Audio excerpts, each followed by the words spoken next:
इब्तदा है रब्बे जलील के बाबरकत नाम से जो दिलों के भेद खूब जानता है। अस्सलामु अलैकुम तुलबा एंड व्यूअर्स, आपको एक मरतबा फिर ऑर्गेनिक केमिस्ट्री के लेक्चर में खुश आमदीद। जी, ऑर्गेनिक केमिस्ट्री के हवाले से हम aromatic nucleophilic substitution reactions discuss कर रहे थे। आज हमारा इसके हवाले से दूसरा लेक्चर है और आज हम एरोमेटिक न्यूक्लियोफिलिक सब्स्टिट्यूशन रिएक्शन में जो मैकेनिज़्म डिस्कस करेंगे वो बेंजाइन मैकेनिज़्म है। इससे पहले हम आपके लिए डिस्कस कर चुके हैं एडिशन एलिमिनेशन वाला मैकेनिज़्म। हमने 5 मैकेनिज़्म पिछले लेक्चर में बताए थे आपको न्यूक्लियोफिलिक सब्स्टिट्यूशन रिएक्शन के। इस लेक्चर में हम एक मैकेनिज़्म हमारा एडिशन एलिमिनेशन वाला डिस्कस हो गया था। आज हम दूसरा मैकेनिज़्म डिस्कस करेंगे जिसको हम एलिमिनेशन एडिशन मैकेनिज़्म भी कहते हैं या इसको हम बेंजाइन मैकेनिज़्म भी कहते हैं। ठीक ठीक है जी। चलिए जी, अब आज हम डिस्कस करेंगे बेंजाइन मैकेनिज़्म क्या होता है, बेंजाइन खुद क्या होता है और कैसे जनरेट किया जाता है।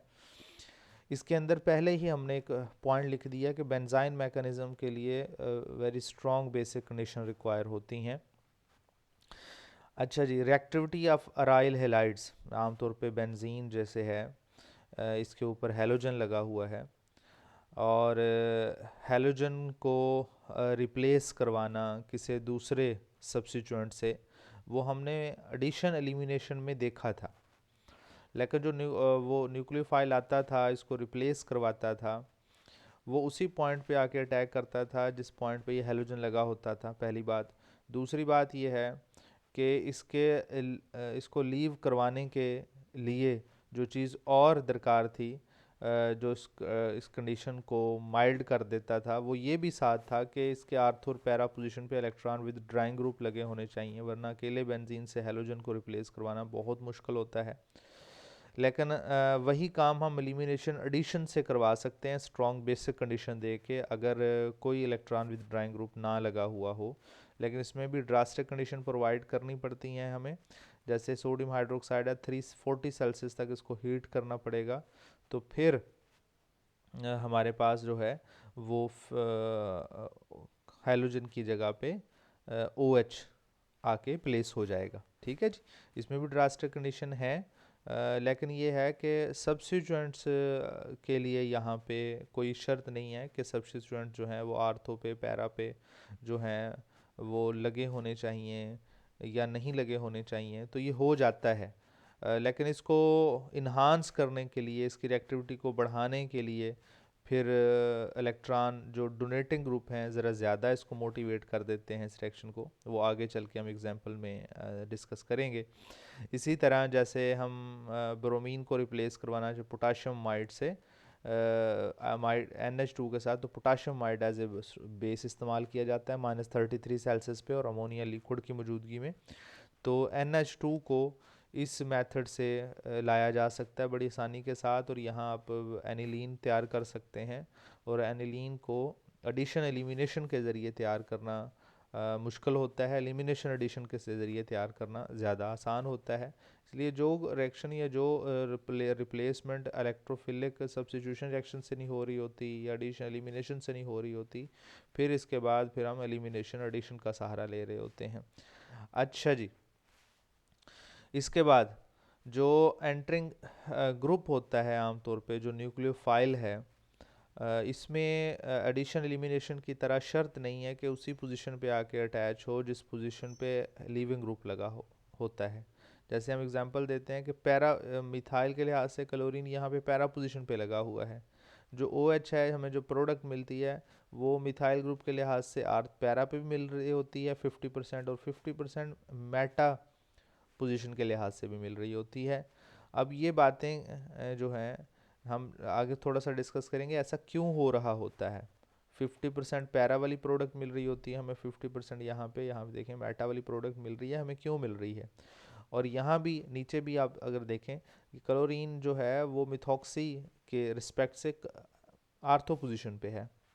तो जो आने वाला न्यूक्लियोफाइल है अमाइड, सोडा अमाइड इस्तेमाल कर लें या पोटाशियम अमाइड इस्तेमाल कर लें, तो उसको भी तो हैलोजन की जगह पे ही आना चाहिए। अगर ऐसा नहीं होता, हैलोजन की जगह किस अलावा यहाँ पे मेटा पोजीशन पे भी आ रहा होता है। ठीक है जी, उसकी पोजीशन चेंज भी हो सकती है। ठीक है जी, लेकिन ये चेंज क्यों होती है, इसके मैकेनिज़्म में हम ज़्यादा बेहतर अंदाज में इसको समझ सकते हैं। इसमें सबसे पहला स्टेप एलिमिनेशन होता है, इसी में बेंजाइन बनता है, और बेंजाइन की वजह से ही पोजीशन चेंज हो रही होती है। बेंजाइन भी कह सकते हैं, डिहाइड्रोबेंजीन भी, बेंजीन भी कह सकते हैं, अराइन भी कह सकते हैं। जो पहला स्टेप बेस कैटालाइज होता है, यानी कि बेस, स्ट्रॉन्ग बेस इसलिए इस्तेमाल करते हैं कि हैलोजन के आर्थो पोजीशन पे जो प्रोटॉन होते हैं वो एब्स्ट्रैक्ट कर लिए जाते हैं स्ट्रॉन्ग बेस के ज़रिए, जिसकी वजह से आर्थो पोजीशन पे जैसे नेगेटिव चार्ज आता है वो नेगेटिव चार्ज बेंजीन पे शिफ्ट होता है और हैलोजन यहाँ से लीव कर जाता है और हमारे पास ये बेंजाइन बन जाता है। और दूसरे स्टेप में क्या हो रहा होता है, वही जो बेस पहले स्टेप में इस्तेमाल हुआ था उसी ने फिर अब न्यूक्लियोफाइल का काम करना शुरू कर दिया। उसने फिर ये बेंजाइन पे अटैक किया। जैसे ही बेंजाइन पे अटैक करता है तो फिर जो है ये पूरा पाई बॉन्ड जो है दोबारा शिफ्ट हो जाता है बेंजीन रिंग के ऊपर, जहाँ जहाँ पे पहले प्रोटॉन लगा हुआ था।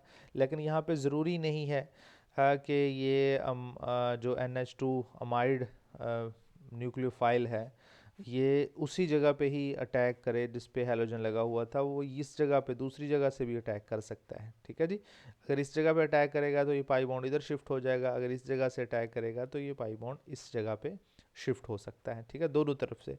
फिर दूसरे स्टेप में जो है वो प्रोटोनेशन हो जाती है और बेंजीन रिंग की एरोमेटिसिटी उसको दोबारा मिल जाती है।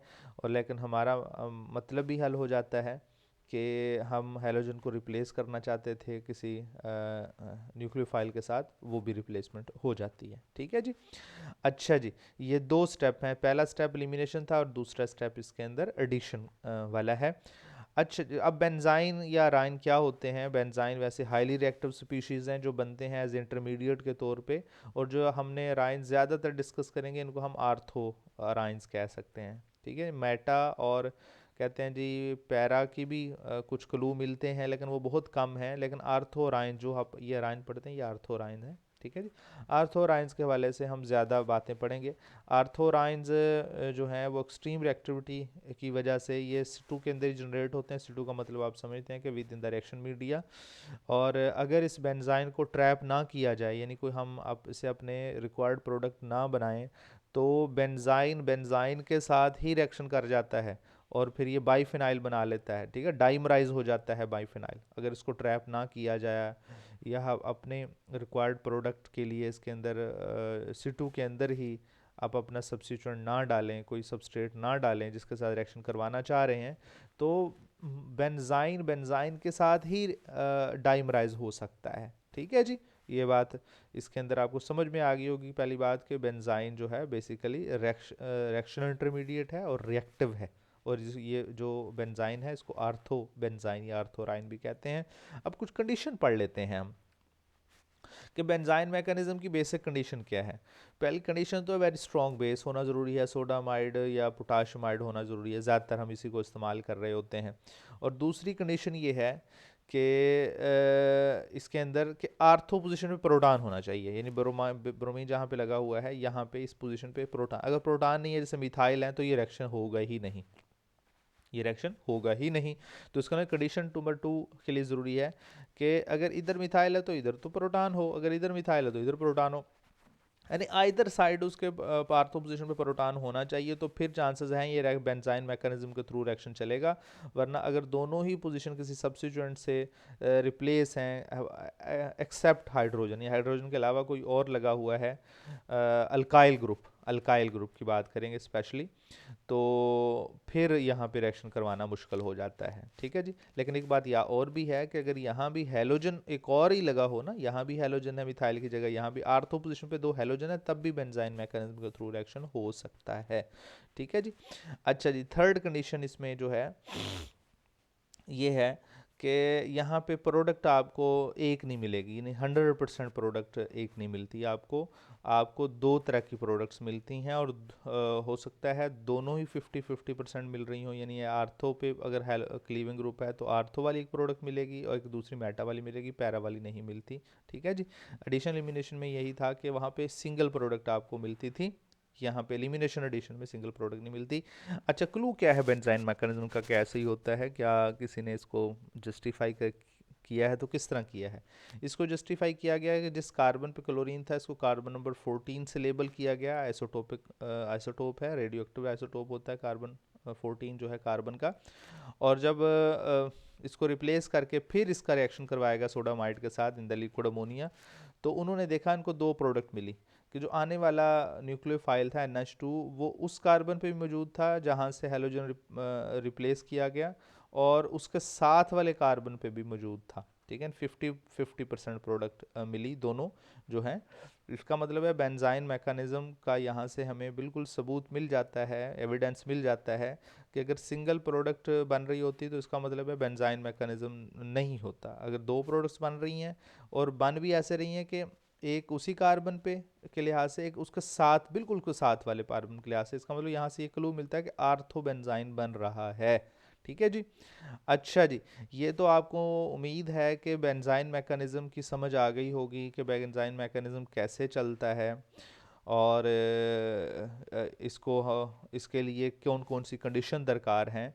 नेक्स्ट हम अपने लेक्चर में आपको कुछ और मेथड्स पढ़ाएंगे कि बेंजाइन और किन किन मेथड से जनरेट किया जा सकता है, और इसके रिएक्शंस भी डिस्कस करेंगे। तब तक के लिए हमें इजाज़त दीजिए। अल्लाह निगहबान।